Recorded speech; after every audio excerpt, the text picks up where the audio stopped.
Alright, I'm here with Josh from Decapitation, Housecore Horrorfest. So, how do you feel the fest so far?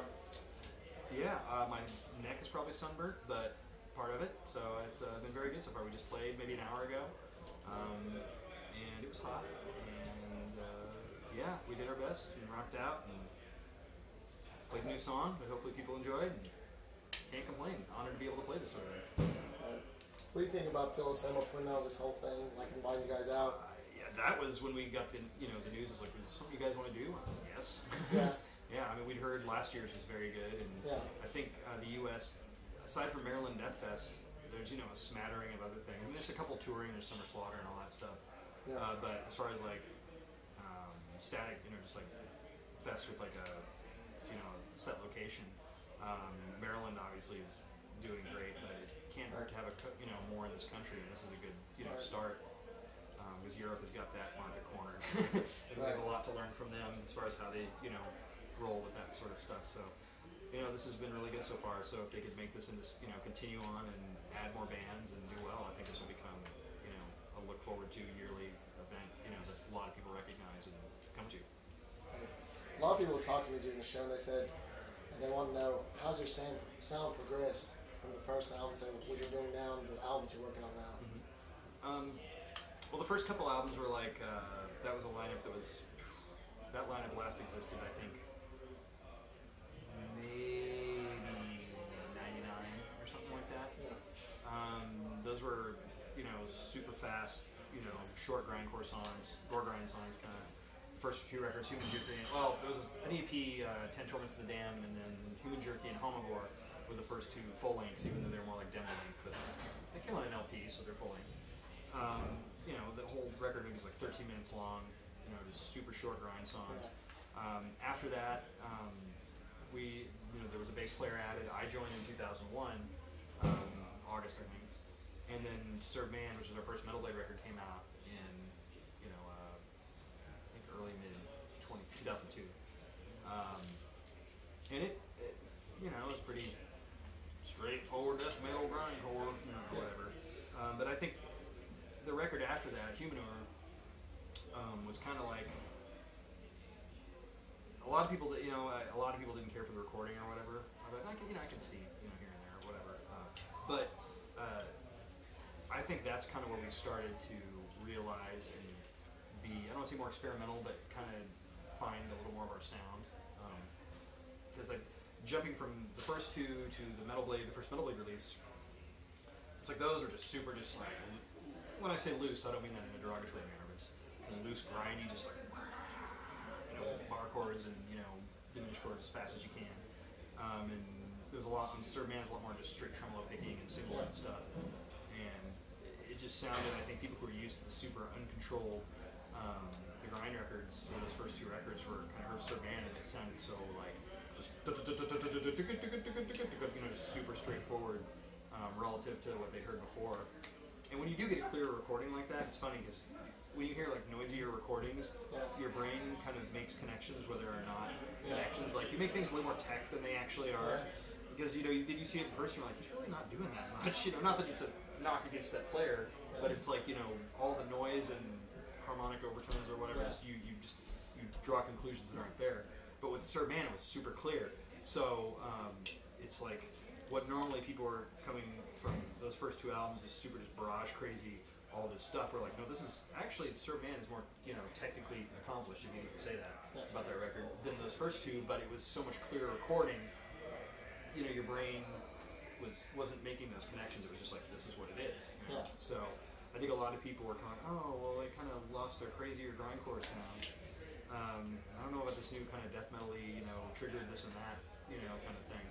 So when we did Humanure, that was like a little more the style we were trying to do. And it was just that record has some really good songs on it that I really like, but it was kind of like a transition record, like a learning record for us. After that, Karma Bloody Karma, that was like, let's just get crazy, And that was another, I think, kind of learning record. And then once we got into like Harvest Floor, had a couple different members, Dave came in. I think that's where we kind of like were able to kind of start to make the records we wanted to make. A lot more kind of technical and batshit crazy at parts, but controlled in other parts. And then Monolith Humanity, the last one. That's where I feel that we kind of like reconciled our love for chaos and kind of like let's concentrate a lot more on songwriting, not like as many notes as we can. Like, oh my gosh, it sounds like a tornado with all this blurry sound. Not that there's anything wrong with that. No, not at all. I love, dude. Some of the stuff I listen to sounds like a vacuum cleaner with like screeching over it. Actually, that's mostly what I listen to, but Monolith's just like a lot more controlled. And the newer material that we've been working on, I think it's just an extension of that. That doesn't mean we didn't try anything new, but I think our goal, even more pronounced than with Monolith, like we just wanted to write the best songs possible. Still keep it brutal, and all that, but just make it memorable, make it riffy, make it everything that we at least we believe we excel at. Put that together, and just make the best songs we possibly can. It's still got blast, it's still got screechy this and that, it's still got heavy parts. It's got everything the old records had. It's just fleshing out, just trying to be as lean and mean as possible. Cut all the superfluous, maybe. All the, because in the past, in a couple records, it's like, we go back and listen to it, like, part didn't need to be there. Why is that part there? Yeah. Because someone had to have their part in that song, or something like that. So I think it's like our editing has gotten a lot tighter. Our egos have kind of, with as far as writing goes, everyone wants their say, but I think everyone's kind of gone like, hey, whatever's going to be the best result, let's go with it. I mean, that doesn't mean people lay down and just like submit. Everyone's believe me, there's a lot of bickering on times about parts, but the common goal is to just make the best possible song. So I think everyone's gotten a lot more comfortable with fleshing that out of each other. I really want to ask this question. Okay, as a guitar player myself, like, how do you get your guitar sound? What do you use for gear? And stuff like that? Because I remember I've seen you before in Little Rock. I think you had like an Ubershaw and something else. I forgot what the other was. I had an Eagle Fire. Well, I still have it, but an Eagle Fireball. And you're playing, that was what today I think you're using 6505. Yeah, that was the backline. Okay, which I was wondering, but you still sounded great. But dude, for like, if we do like, fortunate enough to do like fly-ins or just like one-offs or stuff that like if we go to like say some, foreign countries and they're like, we have our like backline rider, which if you're going certain places, you're not going to expect any Rockefeller Rolls Royce stuff here. It's be realistic, but my thing is the 6505 or 51 Fury, that series 6535, whatever. Most front of house guys have worked with it because it's extremely common. It's not an expensive head. They're very easy to come by, and most heavier guitar players I know can dial them in really easily and get a good consistent sound. And I just want something that's reliable and consistent. And I will take, if I can't get the heads like say I would use at home, that is the default head I would be happy to play through any time. But like as far as like, I could talk about gear forever if you want. Yeah, we can. I would do that too. I don't know. But I'll do a brief like what my normal stuff is. Guitars I play are Cardinal, which is actually a fellow Sam Evans here out of Austin. I met him at an amp show 4 years ago, and he brought one of his guitars, and me and my friend Adam of Satellite Amps we kind of befriended him and kept in contact, and he's made me a couple guitars that I love, and I plan on continuing that relationship. As far as the amps go, I've had that Bogner Ubershaw since I think 2002 because I recorded Sir Band with it. So I guess it's the version 1? Yeah, it was right after they introduced it in NAMM and started making it. I got one of the first 10, I think. They put it up at Splash Sound in up in Sherman Oaks, and I went and bought the one that they had on. I think it was their NAMM version, because if you open it up, it's like you can tell they weren't streamlined in their process yet. It's very raw looking, but it sounds great. It's like you want to buy that 2-amp you want. It's the first, it's the first version of Ubershaw before they went all through the different iterations of it. So it's, to me, compared to the other ones I've played, it's still like the most aggressive, the most like, it does have the gain taper where it's literally off or on. There's no like gentle like opening up. It's pretty much full on. So I really enjoy it, and I've kept that one. That one's still in my rig. The other amp was an Ingle Fireball in 60, and I got that to kind of complement the Ubershaw just because they have a little different voicing. Recently, I think in July, I got a new head, not to kind of replace the Ingle, not because the Ingle's bad or anything like that, but I was just kind of looking for something different. This brand Baron, fellow out of Wichita, Kansas, has been making amps the past I think 6 or 7 years, and it pretty much has. I hate when people say this, so I'm going to say it, of course. But it's the sound in your head kind of thing that you hear. And even the guys, like, you know, when I first brought it in, like, oh, I heard you talking about this, you know, check this amp out, you know. And I plugged it in, and both were immediately like, dude, that is punchy. That thing sounds silly. It's so good. You can tell it's like a Marshall, like you can tell he grew up on like Lynch and, you know, all the 80s kind of shredder hair band dudes, but it's like, there's Marshall lineage in the circuit. I think in sort of 2 degrees removed from that, there's a lot of SLO. You can tell it's like a SLO, you know, kind of, very fluent in that circuit. His understanding and application of that, but I also think that it's the sort of a slight modernization of that circuit. You know, his take on that. You know, I mean, he's not cloning necessarily, but you know, his modern take on that. So it's 2 channels. It's called the DHG Dual High Gain. And there's one channel that's the British metal channel, so it's a little more like classic modern Marshall, you know, American, you know, just Jose Marshall kind of stuff, but with modern gain capabilities. And the other side's the kind of his K88, his circuit for that, which is slightly more American. So it's a little more, I don't want to say boogie-like, it's got a little more density to it, there's a little more kind of grit, it's a little more harmonically like dense, but it still retains that kind of like barky sort of Marshall-y thing. So you got the best of both worlds in there, and it's got a lot of. I'm usually really simple, like I just want the least amount of controls I can, but it's got a few really thoughtful controls in it, like a sort of like a tightness pot that controls the power section, so you can get a little more open and more like a little sag, to where you turn it more clockwise, and the low end just gets super tight. And it's just like machine-like. And it sounds really cool.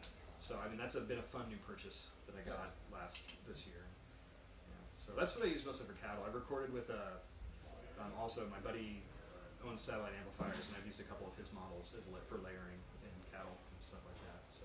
What about speakers, effects, and pickups?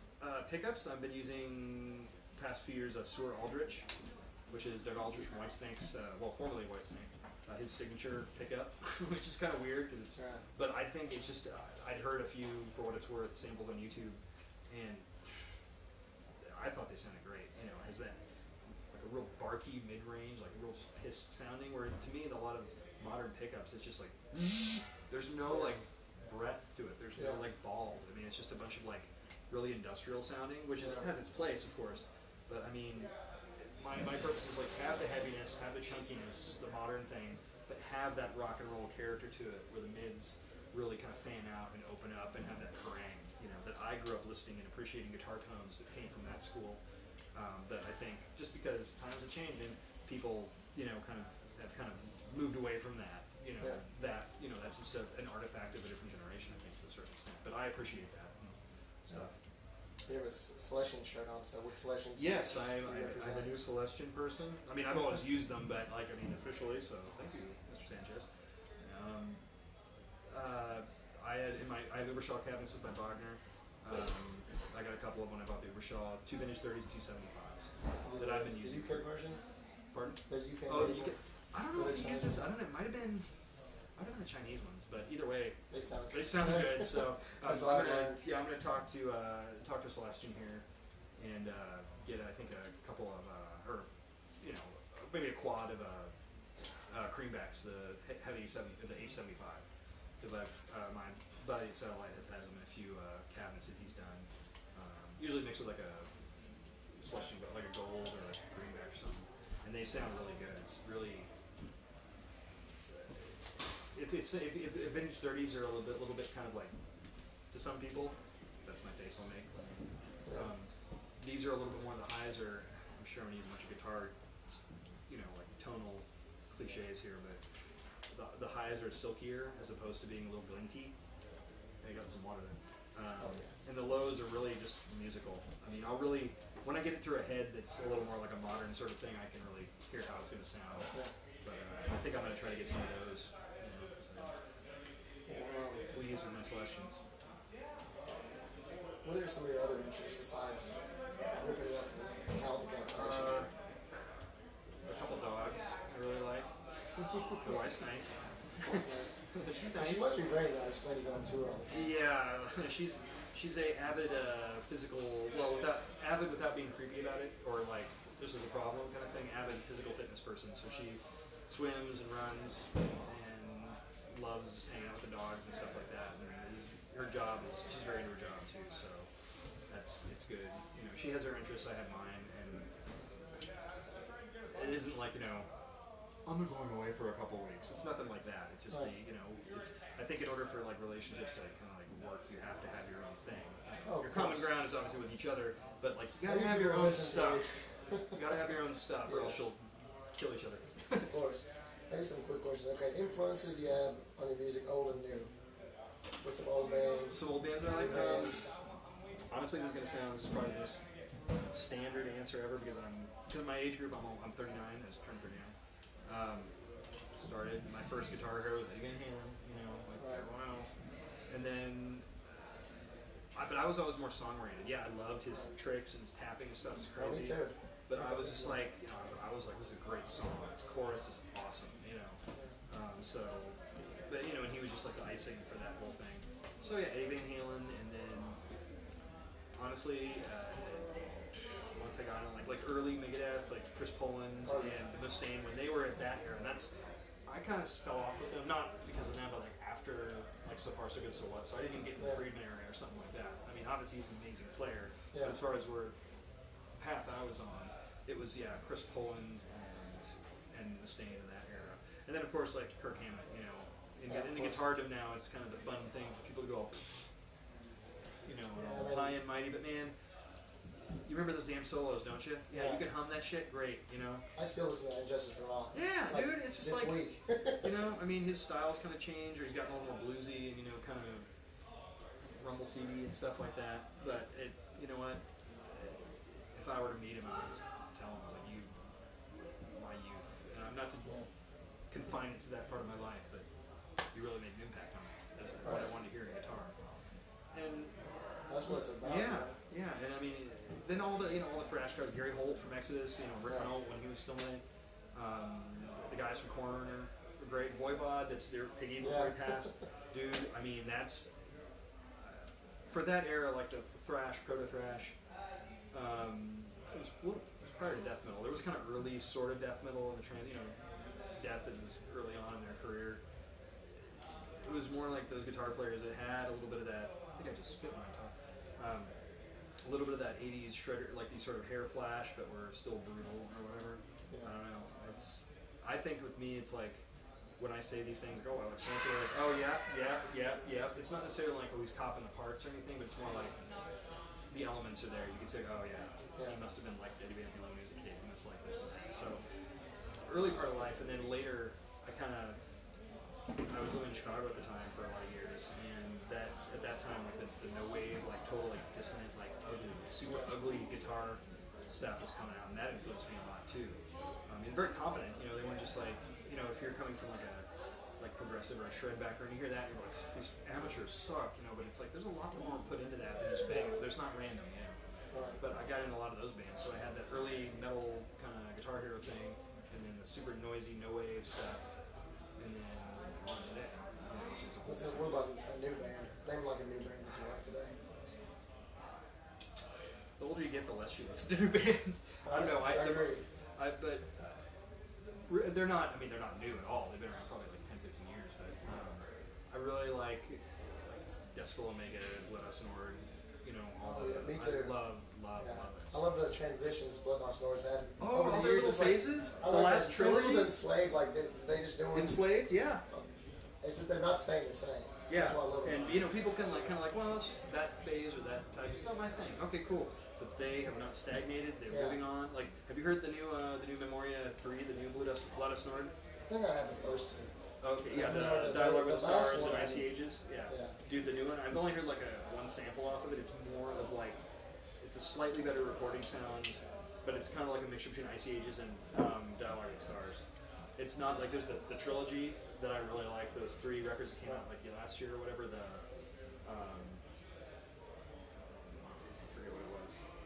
just looking through, because like there's the one that's like kind of more industrial and the one that's more like almost post-rocky kind of sounding. You know, those were great. I listened to those too. Those are really good. So stuff like that, like more the Titan Blood and Decapitation, and more of the just really abrasive like bands that when I hear them, it reminds me when I first heard death metal, how abrasive and energetic and exciting it was. Because death metal now is like pretty much just like typewriter music with like lots of notes to me. There's no danger in it. There's no hate in it. I know it's going to sound totally stupid, but there's just not that original just like power. It's just all so clinical and like sanitary and just kind of, you know, it's just, everyone's such a priss. And I'm not saying they have to be like tough guy, drunk out of control. I'm not saying that at all, but it's just, it's such a orthodox, like, if you don't have these hallmarks, then you're not this and that. It's just like, and it's going to sound stupid, it's like it doesn't have a punk rock enough attitude. It needs to be more just ever. You know, some people don't want to take risks. Yeah, and they want to act like that towards, you know, what society, but amongst their thing, it's still rank and file, like suck your gut in, you know. It's silly. Speaking of society, what is your idea of an ideal government or society? One that will never happen. Because everyone has different values, and everyone loves to enforce their version of their personal ideal on everyone else, which is never going to be perfect for everyone. So it's kind of one of those, there's no perfect society. I mean, I may want pumpkin pie every day, and everyone gives it. Everyone like, I hate this crap. Someone might be diabetic. Exactly.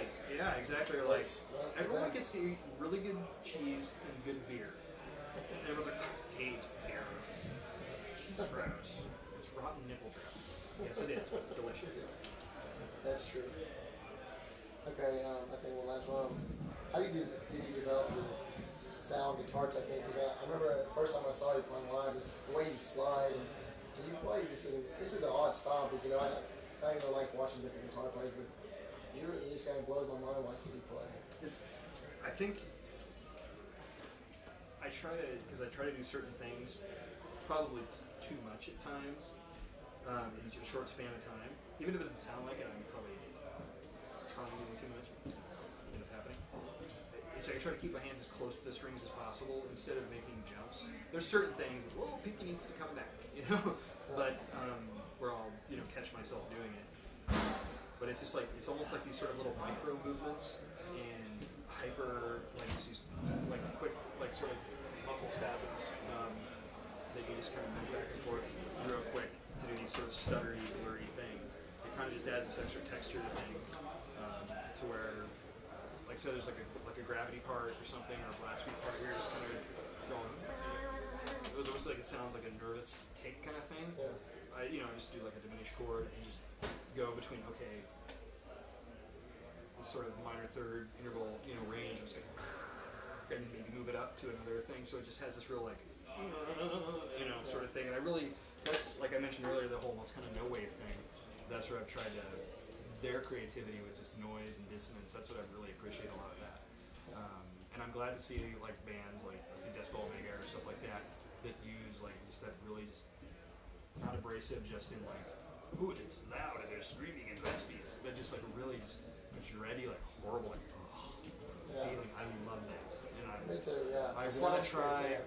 Yeah, I mean I try to interject that in some of the cattle songs. It doesn't always necessarily come through blatant, hit you over the head, but I try to put that in there because that's something I really appreciate in those bands. Cool.